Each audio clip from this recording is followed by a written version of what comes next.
everyone, welcome back to my YouTube channel NET-EXPONENT. My name is Yashika. So today in this video I will be talking about all the basics of banking. How does the bank work? What is the concept of CRR and what is net time and demand deposit? So let's get started. Suppose I have 100 rupees, right, and I want to deposit it in the bank. So I will be called as depositor, right? मेरे पास 100 rupees है और मुझे वो bank में deposit करने हैं, ठीक है. So now this is I have 100 rupees. So now bank will be liable to return this 100 rupees back to me, ठीक है. बैंक की ये लाइबिलिटी है कि वो 100 रुपए मुझे वापस करेगा. So this becomes the liability of the bank, that the bank will return this 100 rupees back to the depositor, ठीक है. So now there are two types of liabilities, right? We'll be talking about that. तो अब मैंने 100 रुपये deposit करे bank में. मेरा जब चाहे मन करे मैं उस 100 रुपये को बैंक से वापस लेने आ सकती हूँ. So this type of liability is called as demand liability. Demand liability means on demand I can instruct the bank to pay back rupees 100 to me whenever I want to, right? So this is on demand. So that is why it is called as demand liability, right? पर अगर ये 100 rupees मैंने FD कराए हैं, FD means fixed deposit, which means that मेरा जब मन करे मैं तब नहीं ले सकती 100 rupees. There is a maturity period, right? So when that period expires, only then I will get that 100 rupees back, right? तो ऐसी liability को क्या बोलते हैं? Time liability. So for bank there are two types of liabilities. First is demand liability, which means the depositor can come and instruct the bank to pay back his deposit anytime he wishes to. And the second type of liability is called time liability, which means that there is a fixed time period and that money will be refunded by bank on that time period, right? So these are two types of liabilities, and demand liability plus time liability. यहाँ तक समझ में आया, ठीक है. अब bank साथ में क्या देती है? इंटरेस्ट देती है डिपॉजिटर को, राइट? सो इस 100 रुपीज पे साथ में इंटरेस्ट मिलेगा, ठीक है. अच्छा, अब कैसे वर्क करता है बैंक आगे?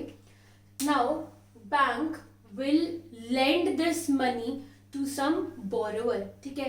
सपोज एक बंदा है ए जो बैंक के पास आया, जिसने बोला कि मुझे पैसे चाहिए, right? So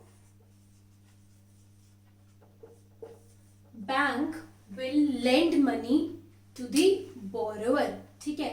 and bank will charge interest, right? Bank क्या चार्ज करेगा? इंटरेस्ट चार्ज करेगा अपने बोरोवर से. Now this interest charge by bank is greater than what bank will give to the depositor, and the difference between these two interest is the income of the bank, right? Suppose bank ने जो charge करा interest अपने borrower से वो करा 10 rupees, and bank ने जो दिया इंटरेस्ट वो दिया 6 rupees. So 10 minus 6 is 4, which is the income of the bank, right? यहाँ तक समझ में आया? सो अब बैंक ने ये लेंड करे हैं पैसे, right? So this will be asset for the bank. Why asset? Because bank will get that money back from the lender. In the first case, this was the liability for the bank because bank was liable to pay back rupees 100 to the depositor. But in the second case, this will be called as asset to the bank because bank will get the money back from the lender, right? समझ में आया यहाँ तक? ठीक है.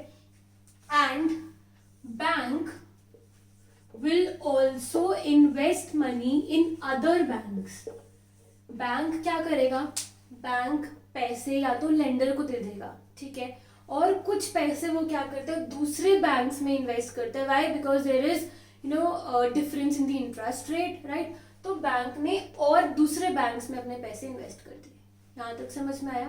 ठीक है. यहाँ से अराइज होता है एक concept which is called NDTL. बहुत इंपॉर्टेंट कंसेप्ट है ये. इसका क्या मतलब होता है? Net demand and time liability, right. How do you calculate this? This is demand liability plus time liability minus deposit with other banks.